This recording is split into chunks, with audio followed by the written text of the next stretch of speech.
Hannah, I cooked your family together today. As your husband, please don't mess up the cooking. I'm expecting great hospitality. Roy, thanks, but I just had twins and came back from the hospital. It would have been nice if you considered that. What?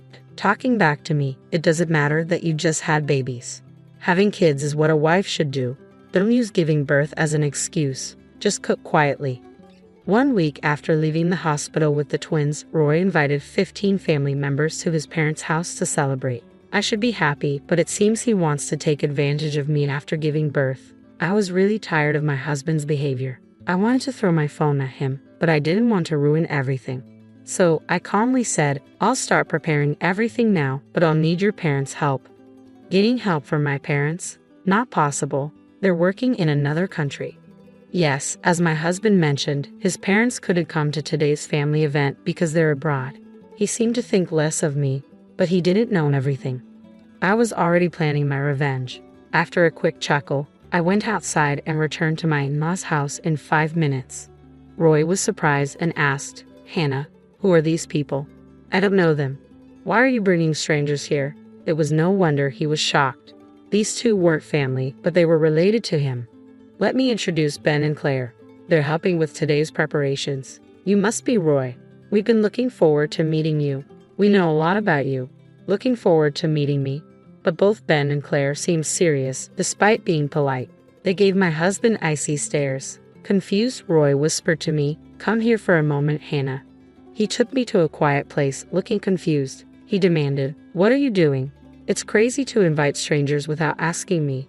How will you explain this to everyone? There's no time. Get rid of them and start cooking now. Like always, he tried to scare me with his tough talk.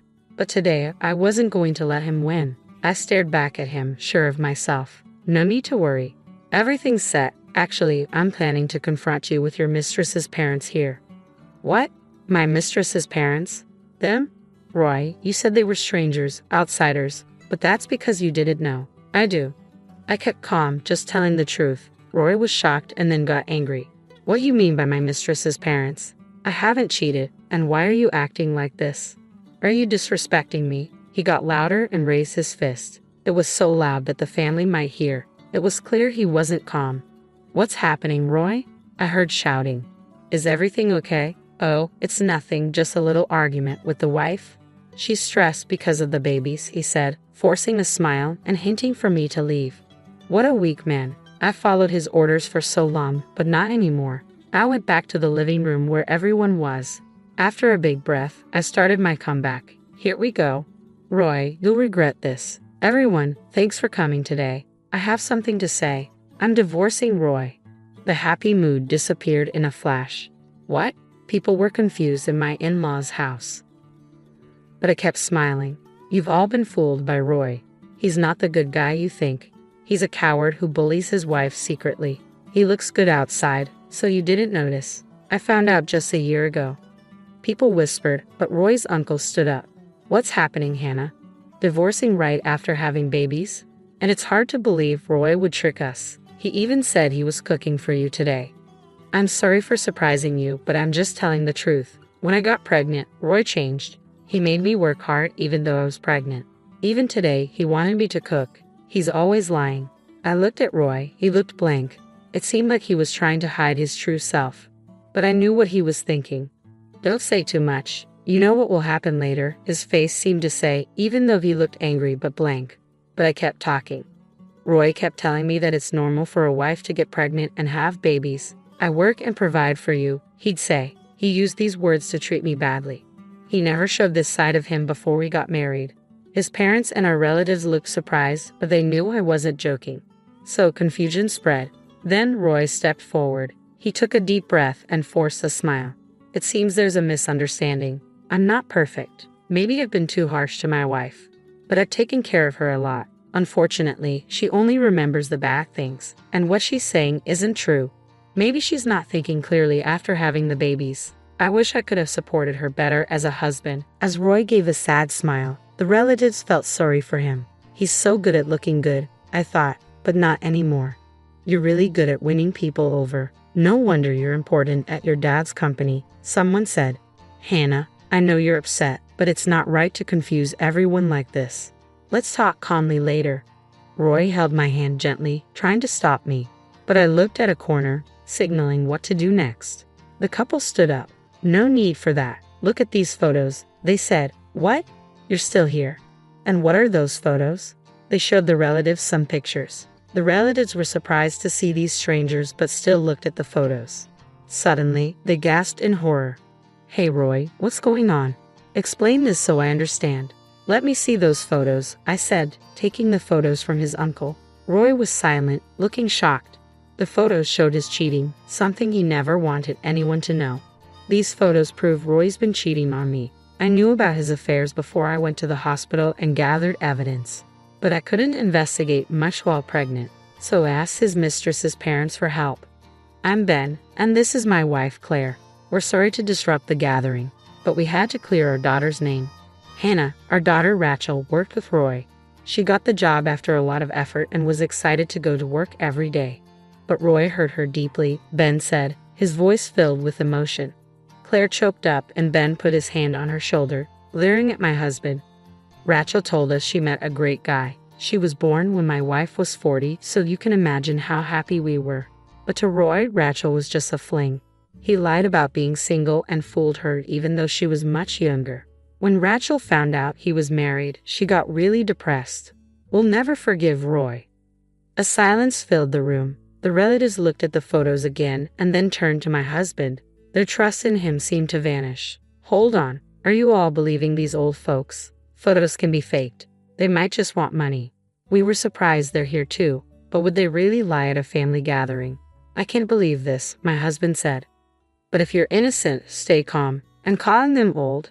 That's not nice, I said, trying to calm him down. It was clear he was losing control, showing his true colors. Our plan was working and his panic showed it. Suddenly, someone slapped my husband. Everyone gasped, especially my husband, who looked shocked. Hey Roy, long time no see. Hi everyone, it's been a while, Mom, Dad. What are you doing here? Weren't you supposed to be overseas? There was something important, so we rushed back, my father-in-law said. Well, you came back just in time. Hannah's saying weird stuff. She's making everyone think I'm the bad guy. I didn't do anything wrong. She must be losing it, my husband said. But the in-laws just looked at him, not saying a word. You know, they talk about postpartum depression. Maybe you should go to the hospital, get checked out by specialists, and rest. Then you'll listen to me like before, my husband said, trying to convince them. He thought their silence meant they agreed. Looks like Mom and Dad get it. That's good. Oh, I'm thirsty. Hannah, water, he said. His mom quietly gave him a water bottle. He looked surprised but drank it anyway. Then my father-in-law dropped a bomb. Roy, you're fired from the company, he said. My husband spit out his water, shocked. A relative nearby frowned as he wiped his clothes. What, Dad? Why are you joking about this? Decide if it's a joke after looking at this. Is this a call on speaker? I'm the one who called. I had your parents listen from the start, everything on speaker. Why? Because I needed their help. As soon as I realized who you really are, I knew I had to tell them. Plus, I've recorded all the times you've treated me badly during my pregnancy. I let them hear it all. And today's conversation is recorded too. I played the recordings. The phone played our conversation. Roy, today, I've gathered our family for you as my wife. Don't embarrass me with your cooking. I'm expecting top-notch hospitality. Thank you, Roy, but you know I just gave birth to twins and was discharged from the hospital. A little consideration would have been nice. What? Talking back, it doesn't matter that you just gave birth. Besides, having children is a basic duty of a wife.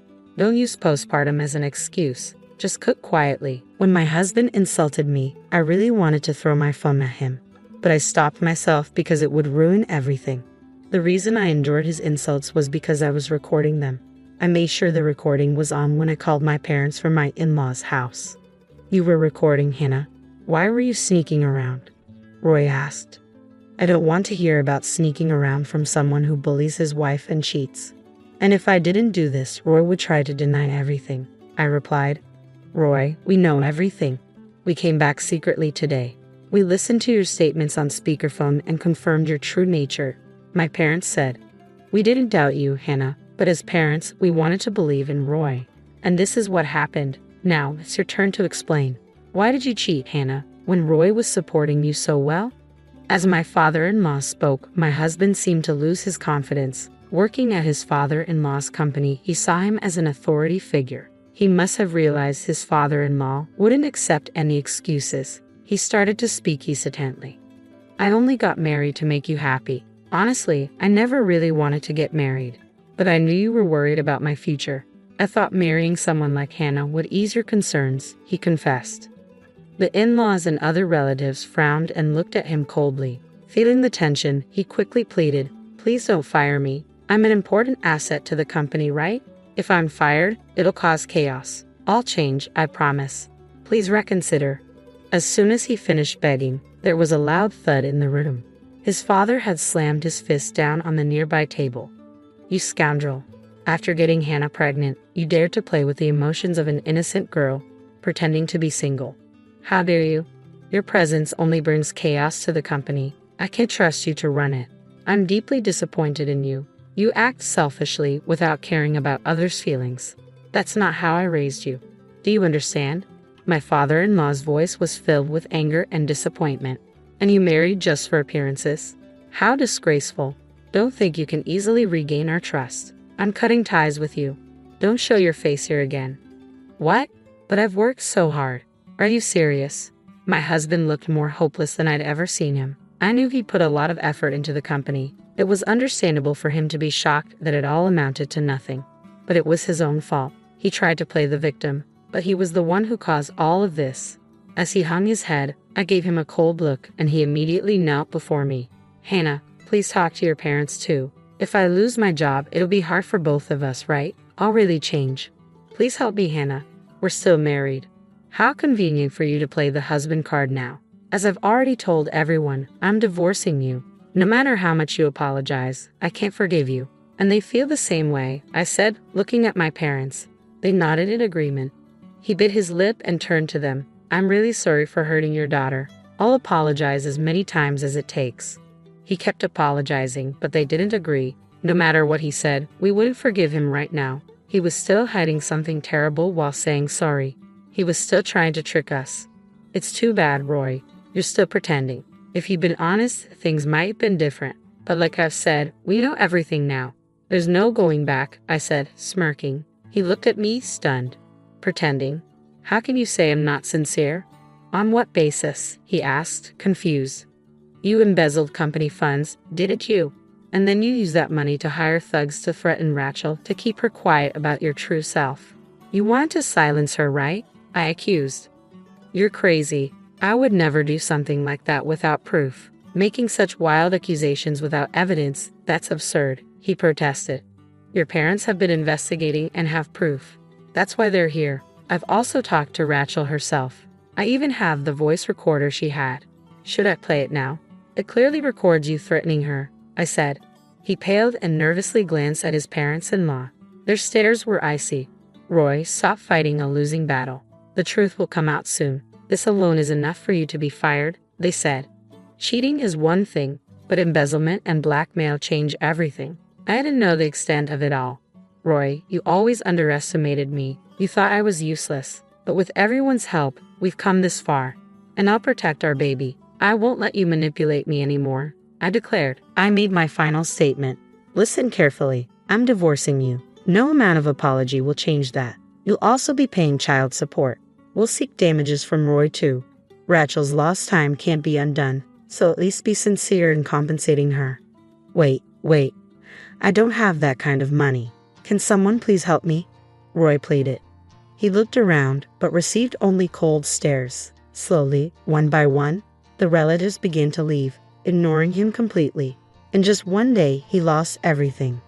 Soon after, my divorce from Roy was finalized. I managed to secure almost the amount I hoped for in child support, which was a relief. They filed a lawsuit against Roy as promised, and the company conducted its investigation into the embezzlement. Roy found himself drowning in debt, seeking help from me, his parents-in-law, and other relatives. But no one offered assistance. With the news of his embezzlement spreading, no company would hire him. Eventually, he resorted to borrowing from payday lenders, struggling day by day to pay off his debts. My in-laws apologized to me once more, assuring me of their protection from Roy's harm. They promised to keep an eye on him and always support me. I'm incredibly grateful to them. Right now, the thought of marriage doesn't appeal to me, but if I ever reconsider, I'd want a partnership like theirs. That's how I feel. A few years later, the twins have grown up and started kindergarten, which has made a big difference in our lives. They even help with household chores now and support me in every way they can. I've completely cut ties with my ex-husband, but I still keep in touch with his parents. They introduced me to a company owned by a friend of theirs, the president of which is a single mother who raised her son alone. She's created a workplace that's supportive of single mothers. They've been understanding of my situation, offering flexible work arrangements. Rachel also works there. She's successfully reintegrated into society and is now a beloved figure in the office with her radiant smile. It's no surprise her parents stood by her. Seeing their dedication to their daughter, I have a lot to learn from them as a parent. Rachel is eager to repay her parents, and I'm also working hard every day to repay my in-laws' kindness. Though there are still challenges ahead, seeing my children's smiles instantly comforts me. I cherish every moment spent with them and am grateful to have them in my life amidst all the difficulties. Sometimes I think back to something my ex-husband used to say, that having children is just a wife's duty. But as I watch my children grow, I realize how extraordinary it all is. Pregnancy and childbirth are sacred and bring immense joy. While this experience has left deep scars, it has also taught me something valuable. For the sake of my children and myself, I want to keep moving forward and live life to the fullest. Karen's dad is really wealthy. When he dies, Karen will get a lot of money. I think she might get around $100 million.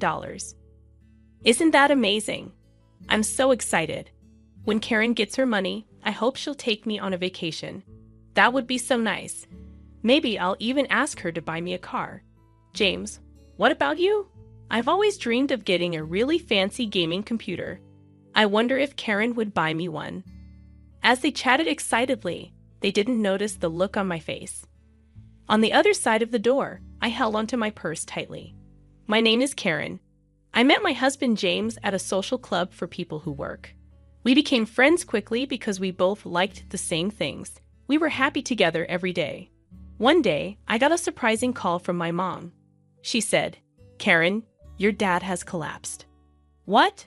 My dad was always cheerful, cracking dad jokes, and he seemed healthy. He ran his own company smoothly. It was hard to believe he collapsed.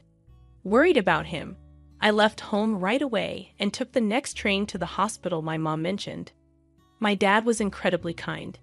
Even with his busy schedule, he always made time to play with my brother and me. He was a wonderful father who loved carrying us on his shoulders. I remember how emotional he got when I read a letter to my parents at my wedding to James. It's a memory I'll never forget. So hearing that such a loving man collapsed was hard to believe. When I got to the hospital where my mom was waiting, she turned to me. "Mom, how's Dad? Is he okay? Karen, please stay calm and listen." My mom looked at my dad lying on the bed with his eyes closed as she explained. Dad had collapsed suddenly at work and was rushed to the hospital. Despite many tests, they couldn't find anything wrong, and they didn't know why he got sick. More tests might find out what's wrong, but they could also make Dad feel worse, my mom said. I've decided to stop the tests. It looks like your dad will have paralysis on one side of his body, so he's going to need a lot of care. Yeah, that's right. Even though she seemed worried, my mom stayed calm. My mom has decided to take care of Dad. I could feel my mom's strength, but I was also really sad that my dad wouldn't be the same. Just then, my brother burst into the room. "How's Dad?" he asked, out of breath. Mom explained Dad's condition to him, just like she did to me. "Mom, you can't take care of him alone. I'm nearby. I'll help."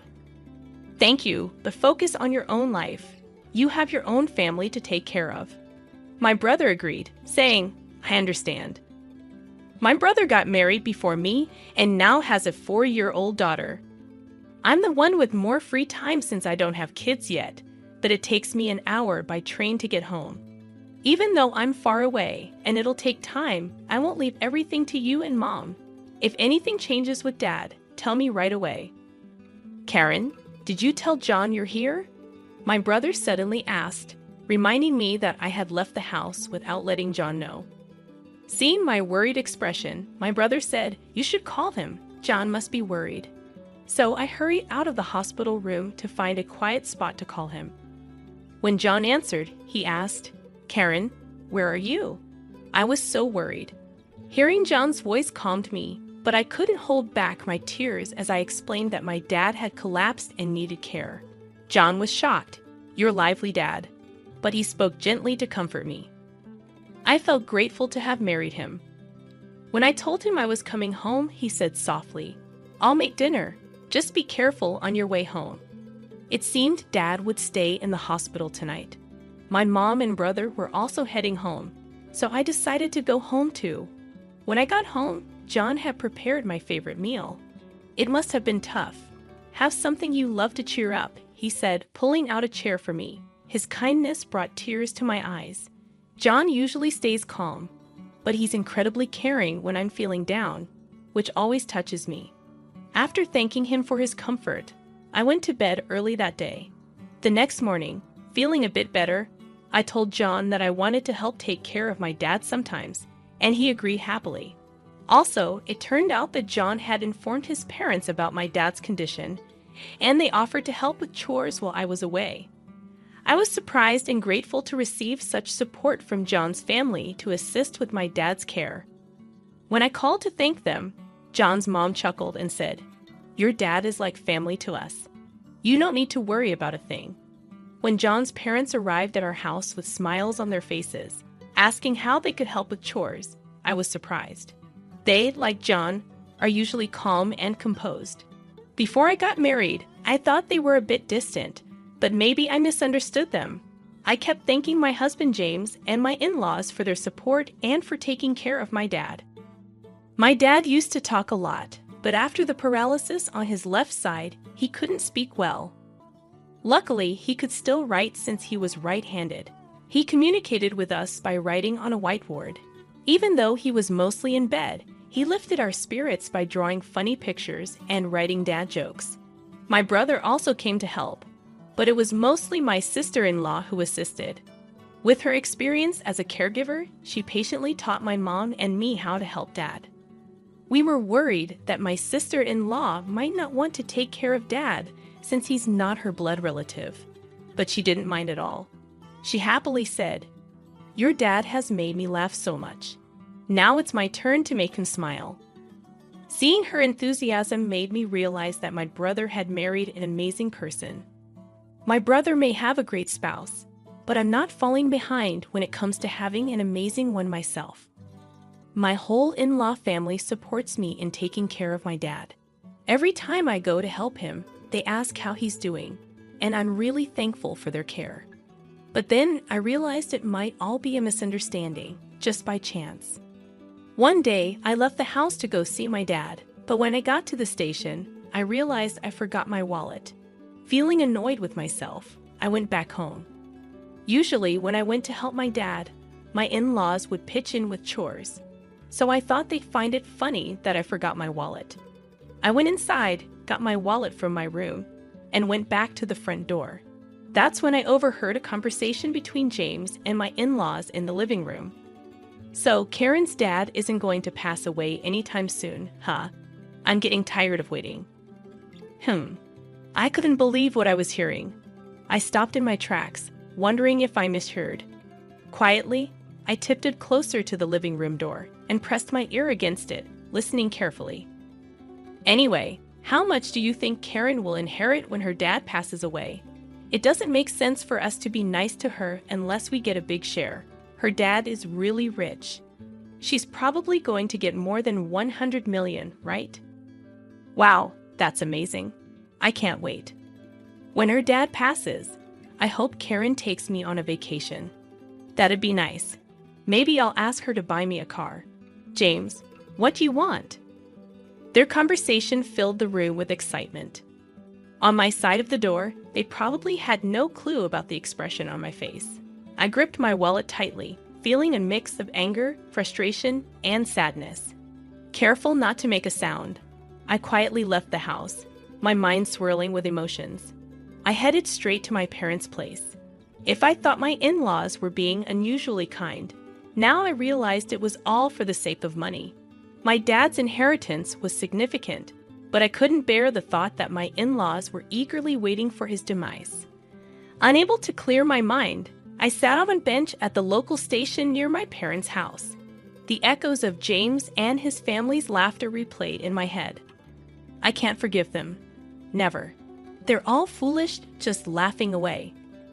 I made a silent vow to seek revenge on James and my in-laws, who only saw dollar signs when they looked at my loving father. Despite hearing their greedy conversation, I played along, pretending I hadn't heard a thing whenever they asked about my father's health. I maintained my polite demeanor and thanked them as usual. I decided to take advantage of James and my money-hungry in-laws as much as possible. I spent more time caring for my father and dumped household chores on them without hesitation. My in-laws, eager for their share of the inheritance, gladly complied with my requests. I noticed their faces tense up sometimes, but I paid it no mind. About a year later, my father's condition worsened. Though the doctor assured me it wasn't urgent, I felt relieved. However, I informed James and my in-laws that my father's condition might take a turn for the worse soon. It seemed like the news they had been waiting for, evident from their barely concealed grins. With a calm demeanor, I handed them divorce papers and said, "Thank you for all you've done. Please, let's get a divorce." James and my in-laws were stunned, but I continued with the lines I had prepared. "So James, mother-in-law, and father-in-law, you were all after my father's inheritance, weren't you?" I heard everything. Mother-in-law wanted a vacation, father-in-law wanted a new car, and James, you wanted a gaming computer, didn't you? I can't stay with people who seem to be waiting for my father to die. The looks on your faces just now were truly ugly. It's like I could see your greedy thoughts of getting money when my father passes away. As I spoke, my expressionless face seemed to frighten them. My in-laws were frozen, and James, holding the divorce papers, was in shock, opening and closing his mouth.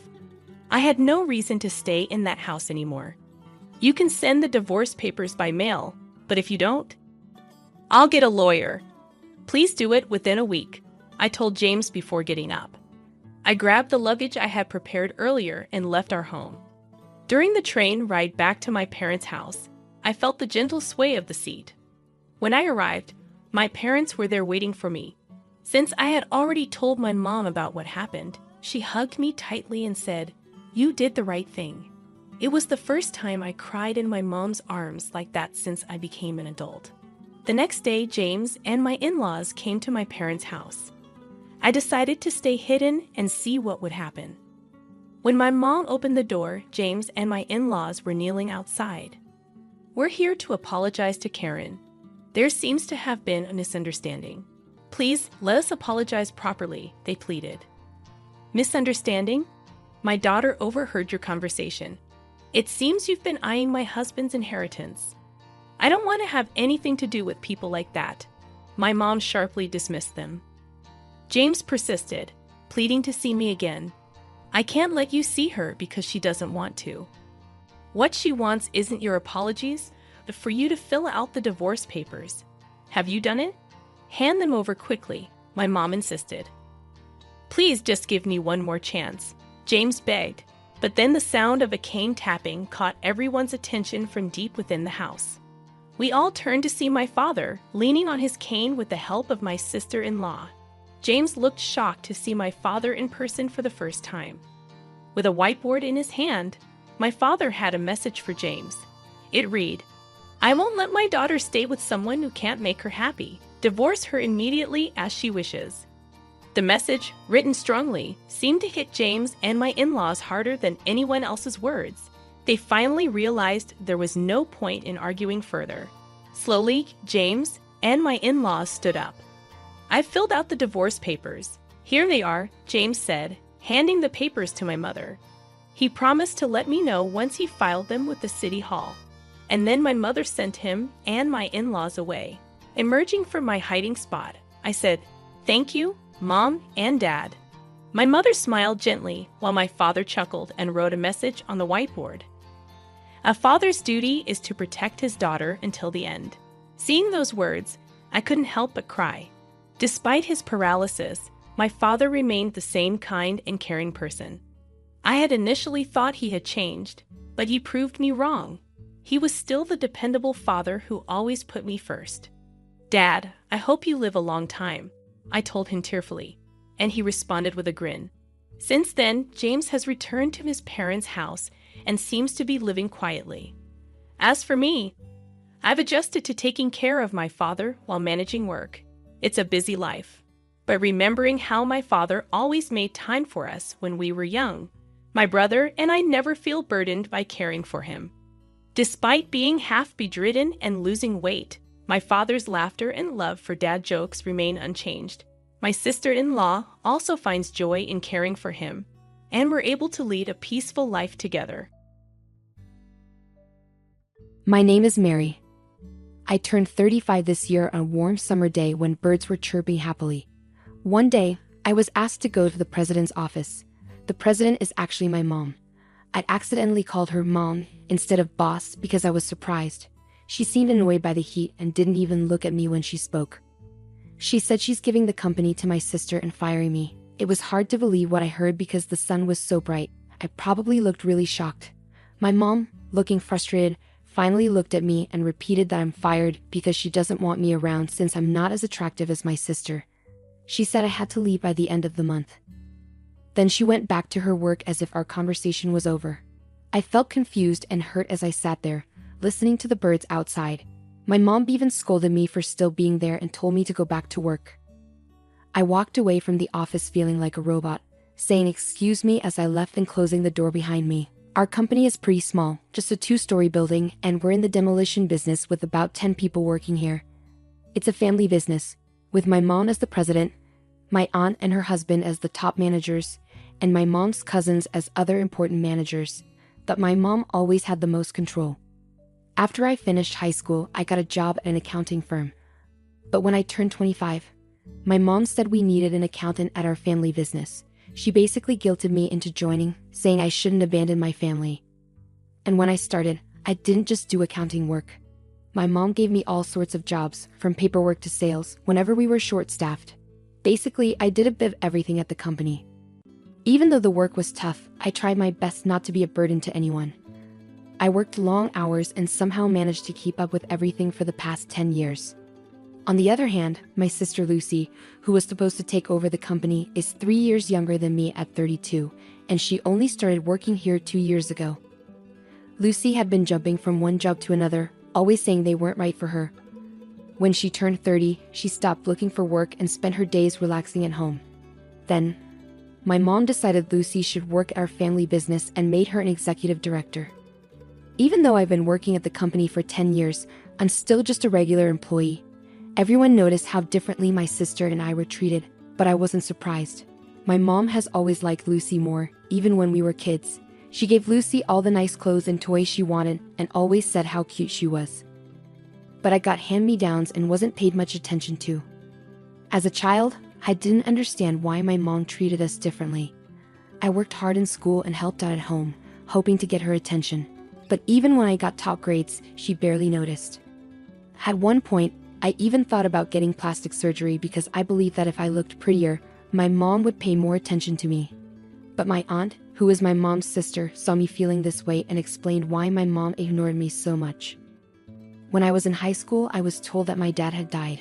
But the truth was, when Lucy was born, my dad left my mom for another woman from his job. This woman was older than my mom and supposedly not as pretty, but she had a similar vibe to me. My aunt told me that my mom was too proud to admit that my dad left her for someone who wasn't as attractive as she was.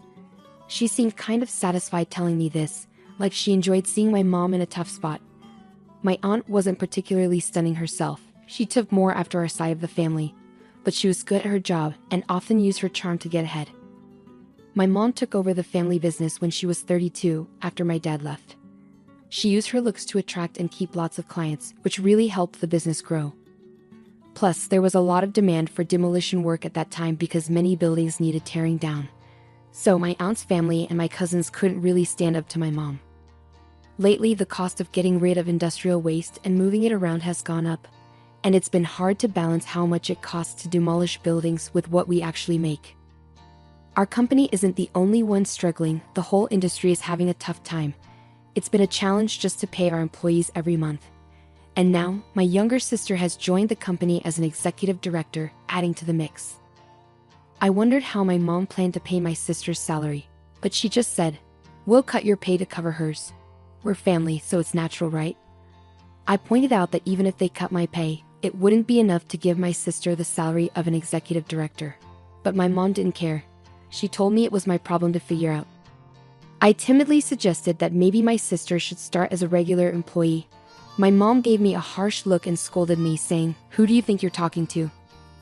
This isn't your business to interfere with." At that time, we all lived together.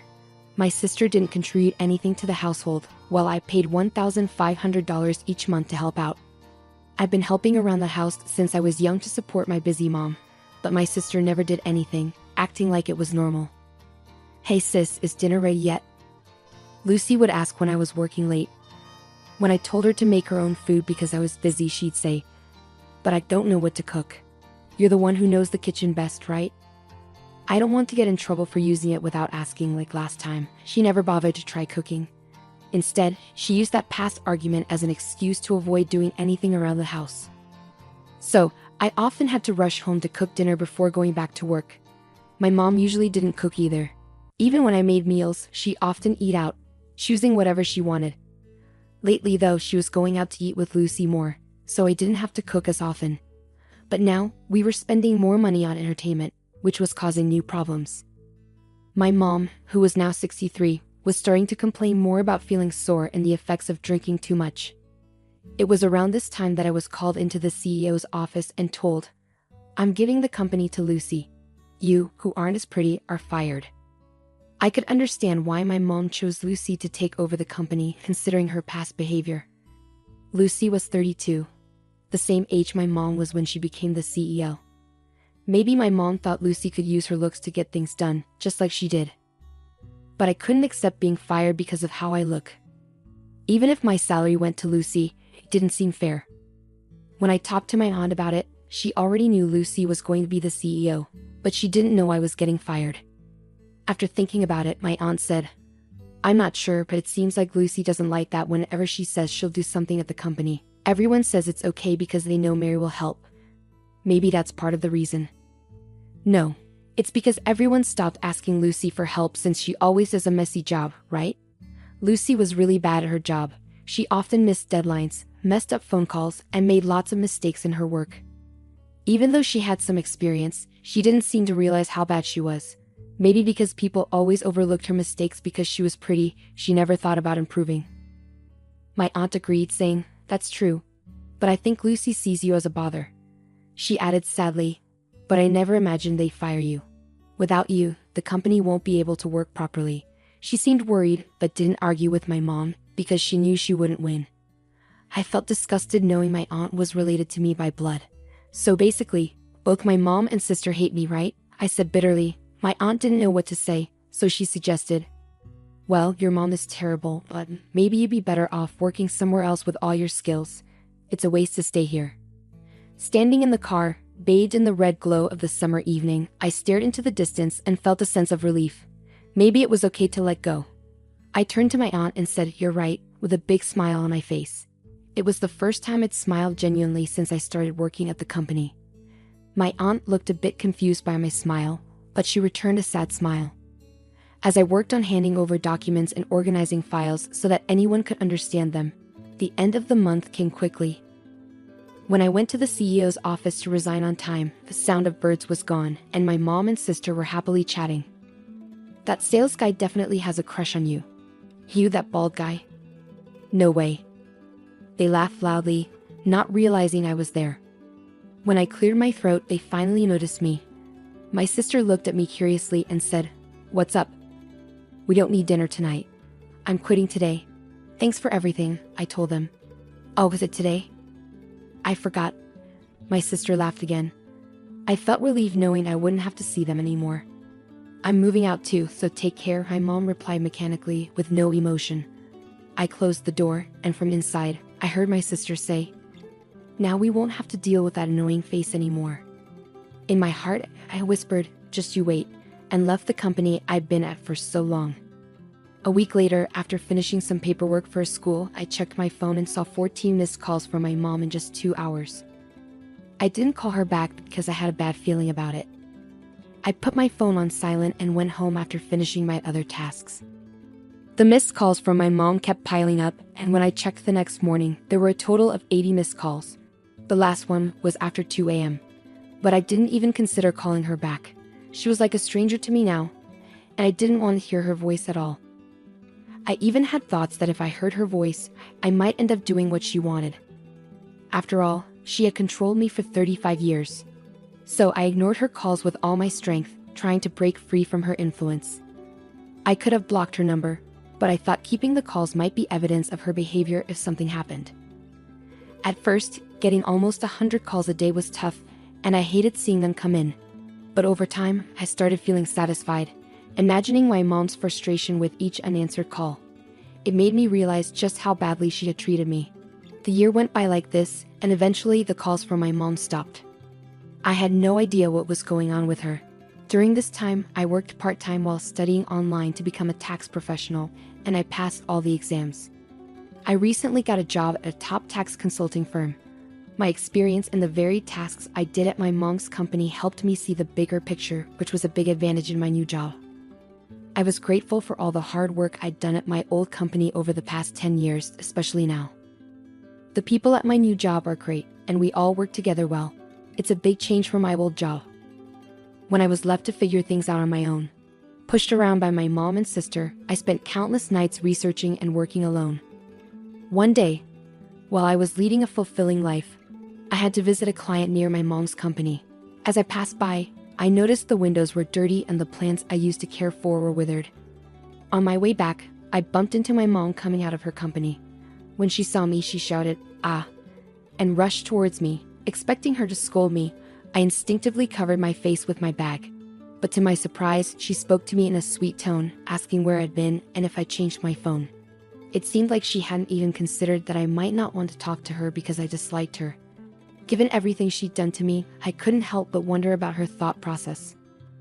Ignoring my confusion, she continued, "Oh, but it's a good thing I saw you. Look at the state of this company. It's awful, isn't it? You can start working here again from tomorrow. I'm not mad, you know. So I forgive you for leaving a year ago. Please come back to work tomorrow." It took me a moment to process what my mom had just said. Did she only see me as a little child who adored her? Mom, I'm already working at another company, and I'm happy there," I said hesitantly. But instead of understanding, her face twisted into anger, and she yelled, "What? You're telling me you're working somewhere else while our company is struggling? I don't care about other companies, you belong to me, got it?" Causing a scene in the street. "Wait a minute, you're the one who fired me, remember? What about Lucy? What happened to her?" I asked. My mom snorted and said, "Oh, Lucy. I thought she'd be useful, but she got caught having affairs with 3 men from our main client. Our business with them ended quickly. I tried putting her in clerical work, but she couldn't even clean properly and was useless at accounting. Because of her, we couldn't even hire someone else." After venting her frustrations, my mom turned to me with a grin. "That's why it's your turn, Mary. Ever since you left, the office has been a mess. I need you to take responsibility." I had made a thorough handover manual before leaving and explained everything to Lucy. But I doubted Lucy had even looked at it, and I was sure my mom hadn't heard anything about it either. And even if she did, she'd probably pretend to forget. I couldn't understand why they fired me and then expected me to clean up their mess. This was typical of these women. They acted tough, blamed others, and made others clean up after them. It was their usual trick. I bit my lip, thinking of the kind people I worked with now, and I swore to myself that I wouldn't succumb to this pressure anymore. "You're the one who fired me, right?" I said to my mom, my tone changing. "And you fired me because I'm not pretty, isn't that right?" A crowd had gathered around us, intrigued by our argument. My mom seemed startled by my sudden assertiveness. "Did I say that? Are you sure you didn't misunderstand?" she stammered, aware of the onlookers. No, I heard it loud and clear. You're giving the company to my beautiful sister and firing me, the ugly one, I declared boldly. I don't get it. I've been working hard at the company for 10 years, but you suddenly decide to give the company to my sister, who hardly does any work, after just 2 years. Your judgment is questionable, I stated firmly. The crowd started to murmur in response. Can that really happen? That's not fair. Are they even related? Is she her own mother? Some even started filming us, but I was too angry to care. As my mom began to sweat and pale under the accusing stares, she panicked. Mary, you're misunderstanding. Let's go inside, she urged. Misunderstanding? What's there to misunderstand? If you didn't say it, just say it clearly, I retorted. When my mom stayed silent, the people around us started saying, she's silent, so it must be true. That's unbelievable. Then something snapped in my mom. She started yelling, shut up. It's all your fault for being ugly and miserable. Ugly people should know their place and obey what beautiful people say. That's all you're good for. People around us were shocked by my mom's outrageous behavior and quickly started uploading their videos. The headlines read, Ugly woman obeys beautiful woman. The video went viral, reaching my mom's clients, who promptly cut ties with her. It turned out that in the year after I left the company, they were involved in shady activities like fraud and tampering with accounting books. When the video spread, everyone was eager to distance themselves. As a result, the company went bankrupt. My mom and sister, now without income, came to my apartment, but I didn't let them in. In the end, they moved to a rundown apartment without a bath, living in fear of creditors. My sister, always trying to take it easy by flirting with male coworkers, had trouble keeping part-time jobs because her coworkers didn't like her. Meanwhile, everyone knew about the viral video, so my mom was also shunned by her coworkers. It seems she's now silently working by herself. Meanwhile, I found a boyfriend at my new workplace.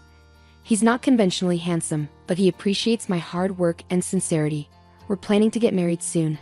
I'm genuinely happy knowing that my efforts have paid off. You need to heal your hand quickly, or it will get worse. I didn't understand why my husband George took me on a fishing trip in a rowboat and let me drift away while he filmed me laughing on his phone. I thought maybe he wanted to make up after an argument. But as I drifted alone, scared and cold, I realized his true intentions. Thankfully, a man rescued me, saving my life. My name is Carol, and I'm 38 years old. I live with my husband George, who is 3 years older. We used to work together at the same company, but in different departments. We didn't interact much until George started visiting my department for no reason. Eventually, he asked me out to dinner, surprising me. We grew closer and got married 2 years ago, much to the surprise of everyone, especially my parents. They were overjoyed at our wedding.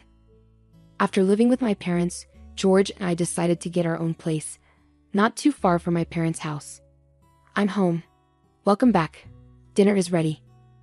Is that curry I smell? Yes, it is. Let's dig in quickly. Awesome, your curry is the best. I usually take care of the housework because I finish work on time and don't have to do overtime. Even when I lived with my parents, I enjoyed cooking and cleaning, so it's no trouble for me. But on weekends or when George gets off work early, he takes over. Our life as newlyweds was going really well without any problems. But about a year and a half into our marriage, things started to go downhill. One day, while we were eating, George sighed and said, "You're lucky, Carol, not having to work overtime." George is a manager and has been really busy lately, working extra hours. Worried about him, I said, "Well, my job is more routine, but you have so much responsibility because you're trusted, George. That's impressive." But my words seemed to upset him. "What do you mean by that? Don't praise me if you don't understand. We've had arguments before, but this was the first time I saw George so tired. Not knowing what else to say, I just said sorry, and George stormed off to his room without finishing dinner. I knew George was tired, so I didn't argue back, but I was surprised by his reaction. I heard his department was starting a new project, so I hoped things would get better once he wasn't so busy. But instead, our relationship got worse over the next few days. A week later, I had to stay late at work unexpectedly. I need to prepare some urgent documents by tomorrow, which might keep me at the office until after George gets back. Feeling a bit uneasy, I decided to text George just in case. I had to do overtime at work today. George, if you're not working late, could you handle dinner? Or should we eat separately tonight? Sorry for any inconvenience. It had been a while since I reached out to George like this. Remembering our last argument, I added sorry to the end of the message. But all I got was a red receipt with no reply. When I got home, George was eating what looked like a meal from a convenience store, and he didn't respond when I said, "I'm home," showing he was in a bad mood. "Sorry about dinner, work kept me longer than expected." Trying to ease the tension, George interrupted me. "Do you think it's okay to work late when I come home this tired? Are you still upset about what I said earlier? Trying to start a fight with good intentions?" I was surprised by how quickly things escalated. I asked again, "So you think I'm pretending to work late just to bother you, or I'm not finishing my work because I'm lazy?" His words stung. I really had to stay late at work. This has happened before, you know. What's gotten into you? I couldn't bear George's accusatory tone any longer. I snapped back. I work hard every day too. I shouldn't have to defend myself against these accusations. But George ignored my words. I'm already stressed from work. I couldn't bear to have this tension at home, especially when I was exhausted myself. My true feelings slipped out, albeit quietly, but George noticed and didn't let it slide. "Then just quit your job," he suggested, leaving me speechless. "It's ridiculous for you, Carol, who can't even manage housework properly, to be working. After all, I'm the one paying for this apartment. You don't really need the money, do you?" His logic seemed completely off base. Feeling my frustration rise, I unintentionally raised my voice. "How can you say that? I do take care of the house, and except for the days I work late, I handle everything at home. But lately on weekends, the cleaning hasn't been up to par compared to when we first got married. Seeing dust in the corners of the floor frustrates me. I didn't know what else to do." I felt like I was about to burst into tears. "You'd have more time to focus on housework if you quit your job, and it would be easier for you too. I'll even talk to management for you," I replied. "I don't think we should be discussing this right now." I decided to pause the conversation to give it some thought. I enjoy my job and don't want to quit, but perhaps if I supported George as a full-time homemaker, we could go back to being the happy couple we used to be. It wouldn't be wise to make such a big decision hastily. Unable to bear the tension at home, I went outside. Realizing I hadn't bought dinner, I decided to bike to the supermarket near the subway station. Riding my bike in the cold night air, I couldn't stop thinking about our conversation. What went wrong? Suddenly, I heard a loud horn honking from behind me and bright headlights approached quickly. Instinctively, I stopped. The next thing I knew, I was lying under bright lights and a white ceiling. Opening my eyes, I saw my parents' faces in front of me, exclaiming, "She's awake." Next to them sat George, his expression unreadable. I couldn't move my arm, and my fingers felt numb. Both of my arms were wrapped in circular casts. "This means you ran a red light on your bike," the doctor explained. I remembered now. I was on my way to the supermarket when the accident happened, but I couldn't recall if the light was red or green when I crossed. The driver was shocked too, but called an ambulance for me. The gravity of what I had done hit me, and I suddenly felt even worse. But why are Mom and Dad here? George was contacted first, and then he informed them.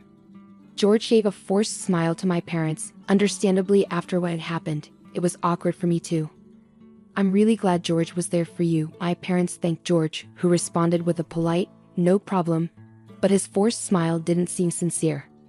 I ended up spending the night in the hospital due to the lateness of the hour. However, after undergoing various tests the next morning that showed no issues, I was discharged the following day. The doctor instructed me to rest and avoid water-related chores and housework because the casts couldn't be removed. When I got home, which happened to be on my day off, I found George lounging on the sofa with a smug look. "You really messed up running that red light, but now you have no choice but to quit your job," he said without showing any concern. George lay there, staring at me mockingly. I felt powerless to respond, and to be honest, he was right. With casts on both hands, I couldn't even type properly on a computer.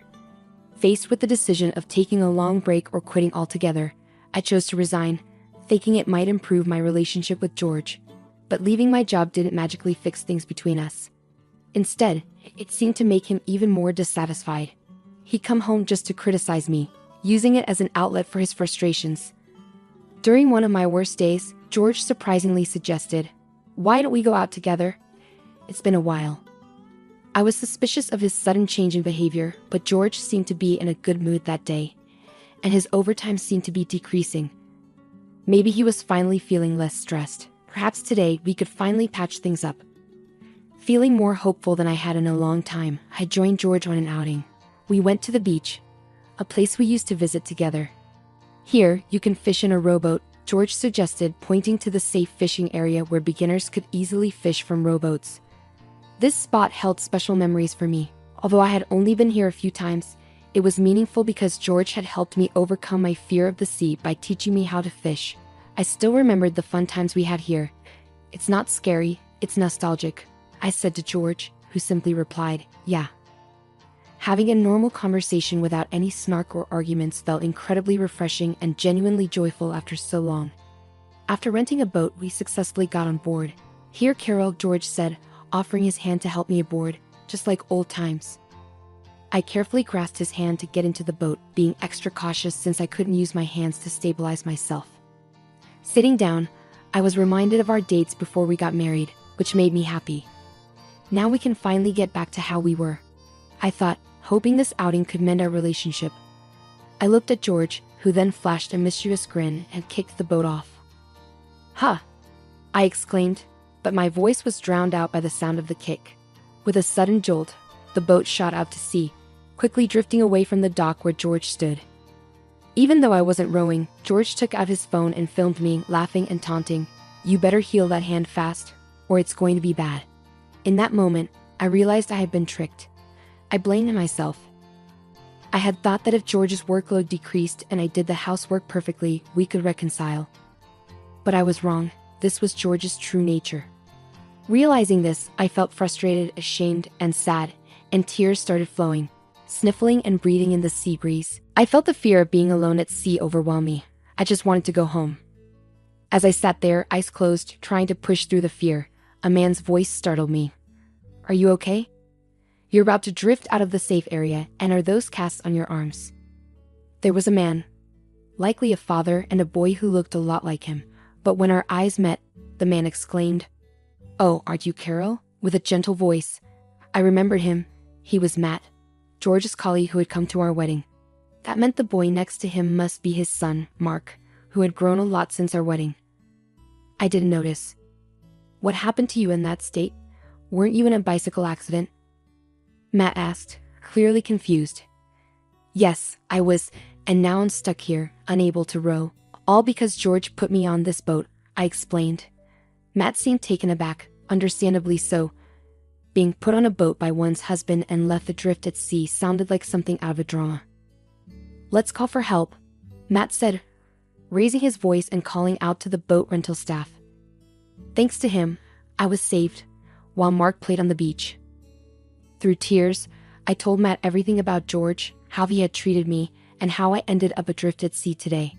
Gradually, Matt's face grew pained, and he cried with me. "It must have been hard," he said softly, offering a comforting word.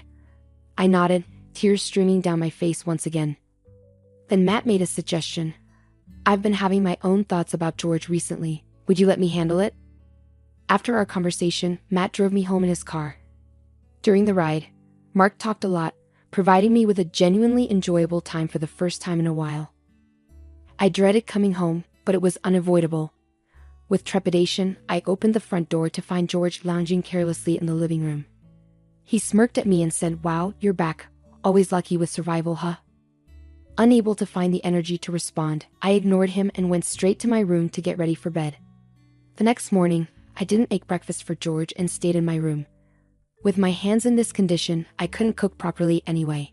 But even before the boat incident, I had tried so hard to please George, even buying delicious bread. Now, all those efforts felt pointless to me. I didn't give George much thought throughout the day, and before I knew it, night had fallen.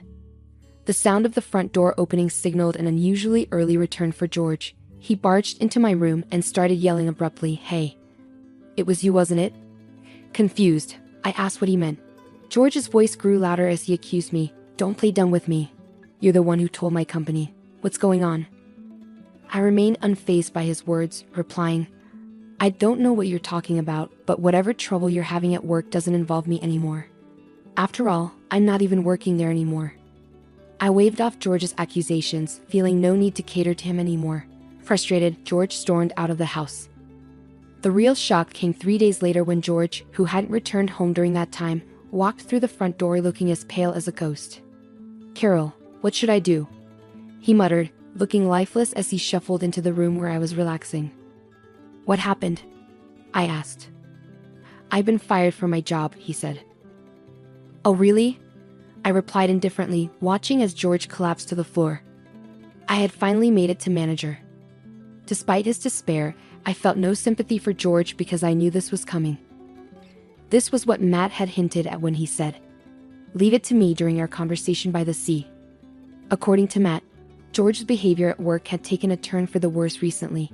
He was mistreating his subordinates, dumping his work on others, falsely claiming overtime, and even harassing a new female employee, among other things. However, there was no solid proof of his actions, leaving them in a difficult situation. Despite being colleagues who were promoted to manager around the same time from different departments, Matt struggled to come to terms with George's behavior. But seeing how upset I was by George's actions, Matt felt compelled to take action. He suggested I check George's computer, suspecting it held evidence of his wrongdoing since George always took his laptop home. Matt couldn't investigate it himself. I knew George's laptop password. After safely returning from the sea, I pretended to go to sleep, waited for George to fall asleep, then checked and extracted the data from his laptop, which I then sent to Matt. I never expected things to unfold so quickly. Matt, the star of the advertising department, had acted swiftly and decisively. Standing up, I went to my drawer and retrieved something specific. Then, speaking slowly, I said, "I'm sorry to bring this up while you're feeling down, but I have something important to say." George looked at me with a puzzled expression, resembling a discarded puppy. After taking a deep breath, I continued, "I want a divorce." I finally voiced my decision, handing him the filled-out divorce papers. George's face shifted from confusion to a mix of anger and sadness as he looked at me. "Why do you want a divorce? Can't you show a little compassion, especially when I'm feeling so low?" he pleaded. His words left me stunned, almost tempted to throw them right back at him. "I'm grateful to you for revealing your true nature, and I've already discussed this with my family," I stated firmly. This wasn't just bravado. After my ordeal at sea, I had indeed gone back home and talked with my parents. That night, Matt messaged me saying, "George might come crying to you in about 3 days. It's up to you, Carol, what to do next." Reflecting on my options, I decided to confide in my parents. I laid everything out for them, holding nothing back, including the terrifying experience of being adrift at sea in a boat I couldn't row. As I recounted the events, the guilt I had been suppressing and the emotions I had bottled up overwhelmed me, and I cried. My parents, who had held George in high regard, were deeply shocked by what I revealed. However, after hearing my story, they apologized for my pain and encouraged me to proceed with the divorce. Though I had been considering it, their support helped solidify my decision. When I shared my decision with George, he paled and eventually broke down, pleading, "Please don't leave me. I can't bear to lose you now." Despite this desperate plea, my resolve remained firm. "You should have realized before putting me on that boat," I told George. He deflated, sitting motionless on the floor. In the past, I might have comforted him, reassuring him that everything would be okay. But now I felt nothing. My love and feelings for George had long been discarded in the sea along with that fishing boat. "The divorce is final. I won't be your convenience anymore," I declared firmly, my pent-up frustration fueling my words. With that, I left George behind, motionless on the floor. I grabbed a backpack with just a few belongings I had packed the night before and left the house. The night air was cool and I felt refreshingly clear-headed as I made my way back to my parents' home.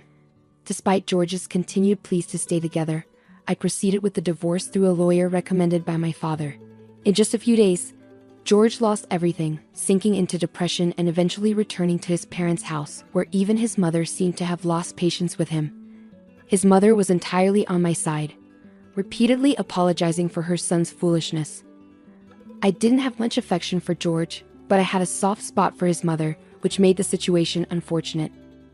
I've heard he's now unemployed, staying at his parents' home. It's sad to see how he could be so harsh to others yet unable to handle adversity himself. After successfully ending our relationship and receiving support throughout the process, I expressed my gratitude to Matt. Once my arms healed, I returned to work and realized how much I actually enjoyed it.